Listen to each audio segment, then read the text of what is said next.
Welcome to the Deep Dive. This is where we take huge piles of research notes and, well, today it's a stack of incredibly dramatic soap opera spoilers, and we boil it all down into, concentrated knowledge for you. We're not just recapping plot points here. We're really dissecting the storytelling, the character psychology, especially when they're under, immense pressure. Exactly. And today, we are diving headfirst into the sheer chaos of the bold and the beautiful. It's almost a case study in how fast things can escalate. We're seeing the creation of a major new villain, basically overnight, and right alongside that, the potential implosion of a very public engagement. It's a lot. It is a lot. So your mission, if you choose to accept it, listener, is to get a really quick but also thorough grip on these super intricate schemes. We're talking painful consequences, high-stakes proposals, all happening in the weeks leading up to and including August 25th through the 29th. It's this strange mix, isn't it? Unbelievable darkness right next to, well, desperate romance. Yeah. It really is. And we've confirmed our sources. We're working from transcript bits, articles that give us incredibly detailed plot points day by day almost. And the focus is definitely sharp. Two main things happening at once. This really dark, calculated, frankly non-consensual plot against Will Spencer. And then, completely separate but just as dramatic, you've got the sudden proposal mess swirling around Hope Logan and Carter Walton. Yeah, and the teasers really hammer home the main conflicts, don't they? First, Luna Nozawa's transformation. It's startling and seriously sinister. The sources aren't mincing words. She's not just acting out. She's mirroring the absolute worst, most malicious parts of Sheila Carter, her infamous grandmother. And then number two, Carter Walton. He's planning some big, quote, game-changing move with Hope. But honestly, it feels like it's on a collision course with Hope's, let's face it, intense and very unresolved feelings for Liam. Okay, so let's start digging into the how. How did Luna actually pull this off? Right, let's unpack this first part. The chilling precision of Luna's plan against Will Spencer and Electra Forrester, this wasn't spur of the moment. This wasn't like a crime of passion. This feels completely premeditated. Calculated character assassination almost. Oh, absolutely. It was cold. Clinical even. The sources are crystal clear. Luna is in, quote, full villain mode. And this immediate jump to such high-stakes cruelty, it just cements her as, like they say, old chip off the Sheila Carter block. Yeah. To really get the mechanics of it, we need to look at the drug aspect, the alcohol. Yes, that's the key technical detail, isn't it? What she did on Wednesday, August 20th. It wasn't just spiking his drink with, extra vodka. It was swapping out the regular vodka for 180 proof booze. Why is that specific detail so important for the story? Because it just completely eliminates any possibility that Will accidentally drank too much, right? Yeah. It wasn't him overdoing it. This is basically chemical warfare. The sources did the math, apparently. Will ended up consuming the equivalent of about 9 standard drinks, just from maybe 2 or 3 cocktails she fixed. One drink with 180 proof alcohol in it is, well, it's devastating. Her goal wasn't just to make him tipsy or lower his inhibitions. The clear intent was total incapacitation. Remove his ability to consent, remove his memory of it. This shift from just being mean to being actively dangerous, that really defines the kind of villain she's becoming. Yeah, the message is loud and clear. Luna's operating with a level of cold calculation we haven't really seen in a new character for years. She deliberately set out to make Will completely vulnerable. And while she's doing this, setting up the physical incapacitation, she's also working on the psychological angle. She's actively looking for a mask, an identical mask to the one Electra's been wearing. And that's where it just becomes purely sadistic, It's not enough for her to victimize Will. She wants to inflict the absolute maximum psychological pain on Electra, too. How? Well, By stealing this intimate moment the first time that Electra specifically chose not to have because Will was too drunk, and then poisoning that memory. The mask. yeah. It's a perfect tool for confusion, for emotional displacement. It's diabolical. I find that mask element really fascinating. It taps right into that classic soap opera trope, doesn't it? Impersonation, identity theft during really vulnerable moments, or crimes. The psychology is key here. Luna's trying to steal a major milestone, what should have been Will's first time with Electra, and twist it. Twist it into this traumatic, confusing memory that he associates with Electra's image because of the mask. So later, when he has these fragmented memories, the sense of betrayal, the confusion for him, and obviously emotional damage to Electra, it's all multiplied exponentially. It's like a double victim strategy. Hit them both where it hurts most. It really does. It elevates her from just, a standard troublemaker into, well, a full-blown sociopath in training. Seems like it anyway. She's thinking way ahead, not just about the act itself, but how to make sure it completely destroys the relationship, the trust, everything. It really mirrors Sheila's old schemes, doesn't it? Yeah. Where the goal was always systematic destruction. dismantle the victim's life, piece by painful piece, Right. starting with their sanity, their trust.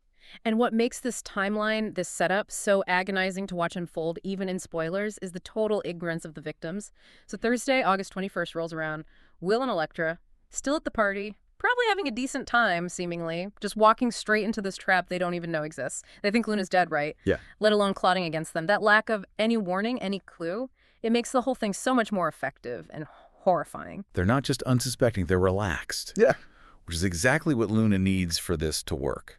And then, adding another layer of just tragic irony, Deacon Sharp gets involved. We need to really look at his role here. Deacon notices Will, sees how incredibly drunk he is, and he steps in, does the responsible thing, cuts him off. Right. Deacon's trying to do the right thing, be a good host or manager or whatever, basic duty of care. But he's completely misreading the situation, isn't he? He assumes Will just went overboard, maybe pushed his limits too far. He has no idea Will's the victim of calculated poisoning designed to deliver, 9 drinks worth of alcohol super fast. So Deacon stops the flow, but the damage, it's already done. The intent, the malice, completely missed. And this creates a massive problem for Deacon down the line. Narratively speaking, he unknowingly becomes part of the cover-up just by misinterpreting the cause. He sees drunk kid. He doesn't see an assault victim. So this sets him up later to potentially hold Will's secret, or at least his confusion. He might think he just dealt with a young guy who needed to learn his limits. That misdiagnosis, it's going to weigh on him heavily later on. Absolutely. Have that weight of not knowing the real severity, misinterpreting the whole situation. Classic setup for future guilt, right? We, the viewers, know the truth, but the characters are stuck operating on completely false information. It's agonizing. Okay, so here's where the sources really draw an incredibly sharp moral line in the sand. We shift to Friday, August 22nd, the immediate aftermath. And it details the horrifying thing that did happen versus the crucial boundary that was respected. Yeah, this contrast, this juxtaposition, it's maybe the most important moral point of this whole storyline. It starts with Elektra's decision. It really highlights the ethics of consent, doesn't it? Yeah. She admits to Ivy Forrester, apparently, that she was ready. She wanted to make love to Will. But, and this is huge, she chose not to. The second she realized Will was too drunk, she stopped. She specifically said she wanted her first time to be special, that choice. Especially when she was clearly tempted, that's crucial. She put Will's state, their connection, ahead of her own immediate desire. It's a critical ethical moment. Yeah. And it's placed in the story right before we find out what Luna did. It's intentional. Elektra respects the boundary. She respects Will's autonomy, even though she's disappointed herself. That restraint just makes Luna's actions seem exponentially worse. Monstrous. Really? Exactly. Because while Elektra held that line, the sources confirm Luna did sleep with Will. This act, it probably happened Thursday night. Maybe we see it in a flashback on Friday. But the sources describe it with shocking bluntness. We really have to talk about the visual evidence they describe, the leaked photo. It paints a very specific, very disturbing picture. The scene is Luna, half naked, and she's wearing Elektra's mask, kissing her way down Will's stomach. Where? A supply room at Il Giardino. Not a bedroom.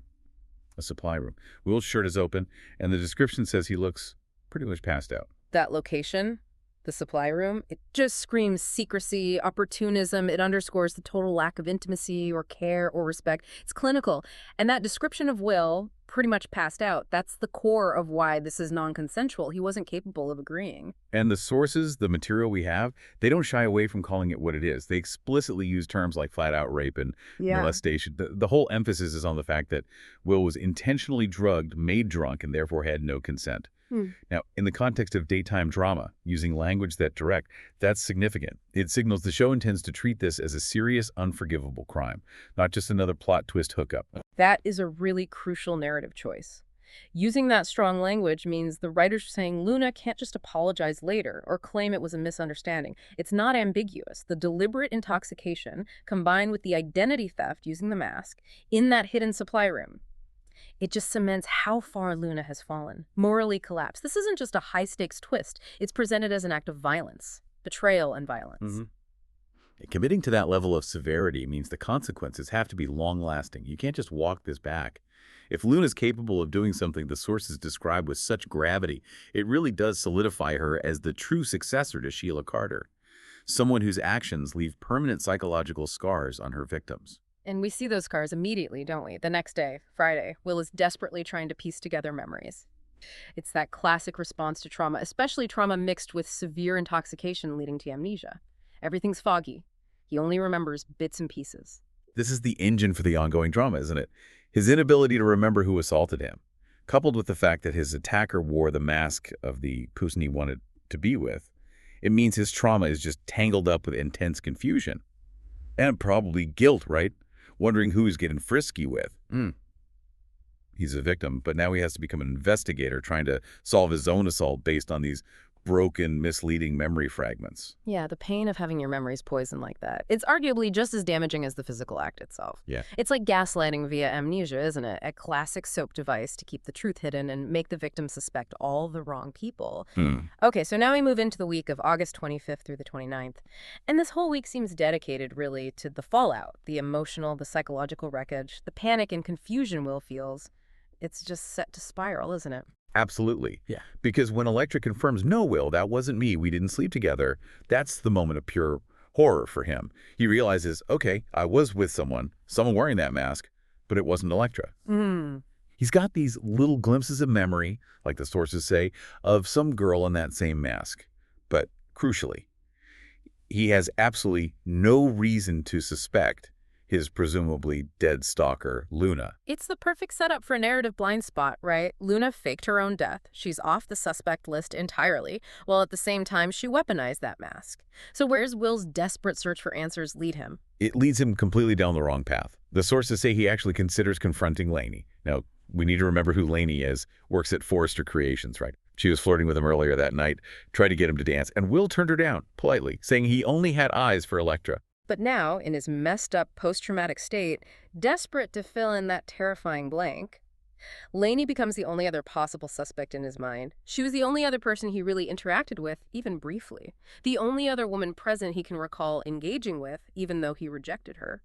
The fact that he might now accuse an innocent person just shows how deep the injustice of Luna's scheme goes. She causes the trauma, and now she causes misdirected suspicion, too.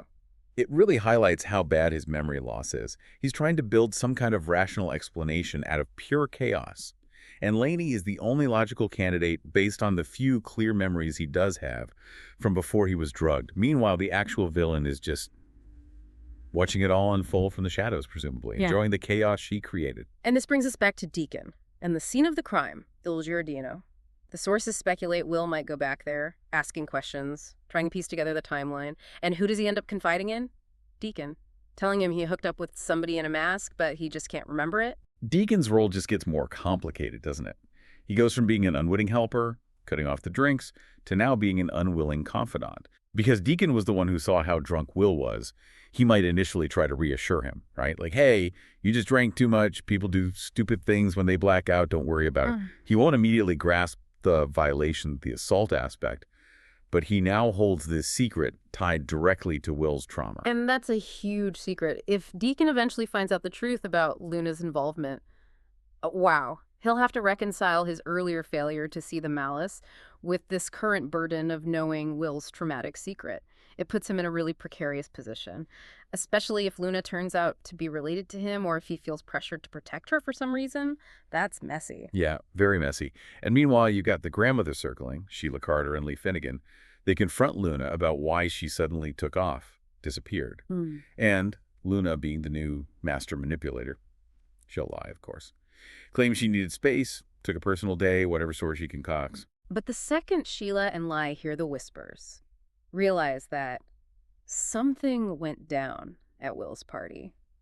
You know, the drama, the confusion, maybe even rumors about Lainey. That analytical light bulb just goes on, especially for them. They know Luna. They know her potential. They'll quickly suspect Luna's behind the chaos, connecting her disappearance with the events at the party. And this is where Sheila's insight becomes, well, chillingly accurate. Sheila literally wrote the playbook on this kind of manipulation. The sources suggest she figures it out the fastest precisely because this kind of non-consensual, super manipulative scheme is exactly what Sheila would have done back in her prime, pre-Deacon, when she was operating at peak villainy. So Sheila isn't just reacting to the situation, she's recognizing the technique. A technique she basically perfected. It's like she sees her own reflection, her own brand of evil genius in what her granddaughter did, which just reinforces that whole idea of inherited villainy, doesn't it? Like Luna got a secret blueprint for emotional destruction passed down. The recognition is probably instant for Sheila. But for Lee Finnegan, Luna's biological grandmother, that realization is going to be much, much more painful. Devastating.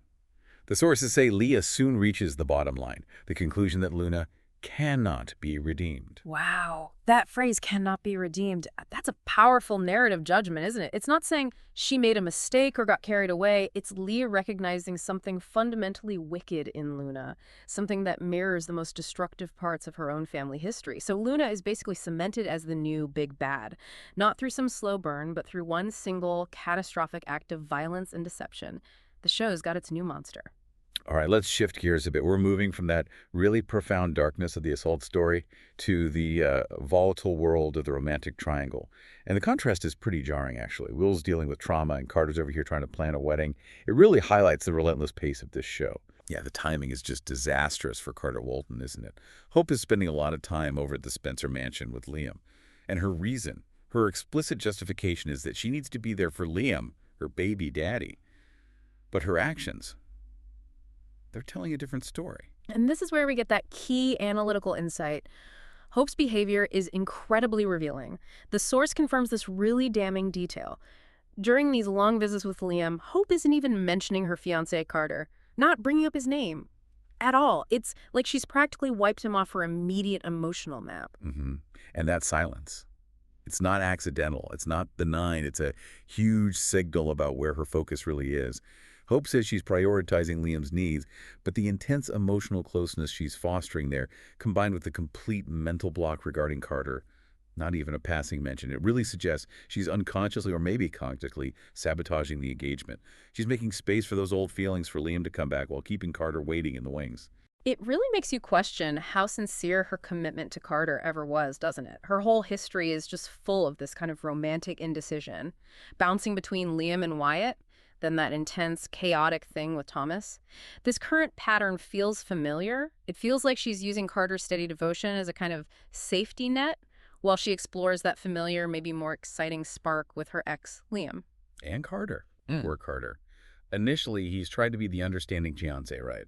He backed off, gave her space to support Liam. The Force even calls this very nice of him, which, in soap opera language usually means prepare to get run over by a bus. But he's not stupid. He must realize he's losing ground fast, so he gets determined to push the relationship forward. And this determination leads to this big scene at Forrester Creations. He talks to Ridge, tells him flat out, I want to marry Hope, and I want to do it now. He seems to think the only way to secure his position is to make it official, legally binding, believing that maybe the reality of marriage will finally override Hope's emotional connection to Liam. Right. He's planning that big move. It sounds like a high-pressure, maybe even preemptive strike, proposing an immediate wedding, maybe even suggesting they elope. He feels that clock ticking. He knows Hope's intense focus on Liam is a massive red flag, so he wants to lock it down before hopefully slides back into her default setting, which is, well, being deeply entangled with Liam. But of course, because it's a soap, the narrative needs drama. So Ridge Forrester interrupts this proposal or whatever the big move is. That interruption, it's not just for cliffhanger tension, is it? Maybe it gives Hope a crucial out, a pause. Prevents her from having to give an answer right then and there, an answer that might be devastating for Carter. Could be. But the fundamental conflict doesn't change, right? It's still Hope's intense focus on Liam. Our analysis, looking at the patterns, suggests there's a really high probability that Hope may tap the brakes on Carter's rush to the altar. I mean, if she were truly all in, wouldn't the response be excitement, enthusiasm, yes, let's do it? Any hesitation at all feels like a win for Liam and basically confirms Carter's worst fears. The history here is just so deep. Now, Liam, for his part, he might actually try to respect the engagement on the surface. He's often painted as the one trying to do the right thing, even when his own feelings are screaming otherwise. Maybe. But then you've got Bill Spencer in the mix, actively stirring the pot. Bill's trying to help Liam figure out what's next. And knowing Bill, figuring out what's next, often translates to subtly nudging Liam to go after what he really wants, which historically has always been Hope. Bill probably won't tell Liam outright, go break up that engagement, but he'll definitely push Liam to examine his own feelings, question things, and that just puts more pressure on Hope's already shaky commitment to Carter. So you've got this dynamic. Liam may be trying to respect the formal boundary of the engagement, but Hope, the one in the engagement, is sending all these emotional signals of availability to Liam just by being there constantly and by completely omitting Carter from the conversation. Carter's game-changing move, it feels tragically misaimed. He's trying to use logic and commitment to fight an emotional battle. And in this world, emotion almost always wins, doesn't it? It really does. And if Hope does pump the brakes, stalls, or rejects the quick wedding, it's going to be a massive public humiliation for Carter. It just reinforces that narrative he hates, that he's always the reliable, safe, second choice, the guy they settle for, not the one they passionately choose. That's the narrative he desperately wants to escape. Okay, so let's zoom out a bit. Beyond the immediate weekly chaos, what does all this mean for the show's longer game? What big shifts are being set up by these really intense storylines? Well, first and foremost, the villain arc. It's locked in, like Finnegan declaring Luna unredeemable. That's basically the official announcement. Luna is the new primary antagonist. This isn't just a bad phase she's going through. It feels like a long-term commitment from the writers. They're establishing Luna as the true inheritor of Sheila Carter's legacy of destruction. And that's a crucial move for the show, isn't it? It ensures there's always that internal source of chaos, manipulation, extreme danger baked into the narrative. Luna's picked up the torch of deceit and she's running with it. That's going to keep impacting Will and Elektra for a long time, and you know it's going to eventually tangle with the main Forrester-Logan family drama, too. Absolutely. And this really dark plot, it's happening right alongside these huge potential shifts in the romance department. The sources are giving us clear red flags, they say, that Thomas Forrester's return is getting closer. And him coming back into Hope's orbit, that is guaranteed to just reignite all the relationship chaos that Carter is so desperately trying to extinguish right now. Thomas is the ultimate wild card in that Hope Liam Carter mess, isn't he? His intensity, his history with Hope, his position at Forrester, his return destabilizes everything. Even if Hope turns down Carter's quick wedding, she then immediately faces the renewed complication of Thomas being back. It prevents any easy path back to Liam. It just guarantees more cycles of drama, sustained drama. Exactly. And on top of that, we've got some really important casting news that signals another big shift coming up. Jacqueline McInnes Wood, who plays Steffi Forrester, is scheduled to return to filming in October. The sources mentioned she just had her 5th baby, all boys, bless her heart, marking her time away. That's huge news for fans. Obviously, Steffi's a cornerstone character. But the details are even more interesting than just her return date, right? The source specifically says she's scheduled to film at a new location. Now, why does a new location matter so much in a show usually set in, like 2 houses and a restaurant? A new location often signals a big change for the character. A narrative reset, maybe. A major shift in lifestyle or their emotional state. Given everything Steffi's been through, the trauma, her history with both Thomas and Liam returning to a new setting, it could suggest she's trying to create distance. Or maybe it's a new business venture, something different. It definitely confirms that the whole Thomas-Steffi dynamic, that powerful sibling relationship, is about to ramp back up too. Thomas returning, Steffi returning, probably around the same time. That creates this huge secondary storyline engine. And it could easily cross paths with the Will Spencer fallout, couldn't it? Especially if Will's trauma starts pointing fingers, even wrongly, at Forrester employees like Lainey. For sure. The show is clearly heading into a massive transition phase. You've got the new villain established. You've got a major love triangle right at its breaking point. And you've got 2 pivotal heavyweight characters coming back to inject fresh energy and new conflicts into the whole ecosystem. The next few months look like they're going to be profoundly unstable for pretty much everyone involved. And what strikes you about the sheer speed of this? I mean, Luna went from being just kind of troubled to this calculated villain in like a week of story time. Is that typical now? Does it show how fast the show needs to move? Oh, absolutely. That acceleration of Luna's arc, that's a deliberate choice. It reflects the need for, rapid payoff in modern daytime TV. They didn't have the luxury of an 18-month slow burn to build her into a villain. They needed an immediate crisis, high impact, committing an act as severe as the assault on Will. That instantly establishes her threat level. It provides huge emotional stakes right away, gets the audience hooked for whatever she does next. It's efficient storytelling, you could say. Shocking, yes, but efficient in terms of escalating the plot quickly. It certainly makes doing this deep dive feel like we're getting a sneak peek at a really seismic shift in the show's whole structure. We're literally watching the next generation's major villain take her first truly deadly steps. Hashtag tag outro. So just to wrap up this incredibly chaotic couple of weeks in review, we saw Luna's dive into, full-on villainy, defined by the seriousness of her actions, that intentional drugging leading to what the sources explicitly repeatedly called an assault. And that directly leads to the psychological mess for Will. The foggy memory, the panic, the awful misdirected suspicion falling on innocent people. Right. And happening at the exact same time, we saw that dramatic crossroads for Hope, Liam, and Carter. Carter's desperate, probably doomed preemptive proposal seems almost certain to crash against Hope's intense focus on Liam. It really signals a fundamental breakdown in their engagement, one that feels like it's been coming for a long time. Okay, so here's the final provocative thought we want to leave you with today. Yeah. Consider this. Luna's scheme. It was practically identical to something Sheila Carter would have cooked up back in her prime, right? The calculated drugging, the intimate impersonation using a mask. Does this just reveal something fundamental about, like, inherited evil in this fictional world? Or does it suggest that the whole cycle of extreme deception isn't just repeating, but it's actually speeding up with this new generation? And maybe something more immediate to think about for the coming week. What are the consequences going to be for Deacon? Knowing he was right there, unknowingly part of the situation, holding Will's traumatic secret but completely missing the malice behind the drunkenness. What kind of guilt is he going to carry when the truth finally blows up? And how is that going to position him against the very people he usually tries to protect? Lots to think about. Thanks for joining us on this deep dive into the heart of all this dramatic chaos. We'll definitely be watching closely to see how it all unfolds.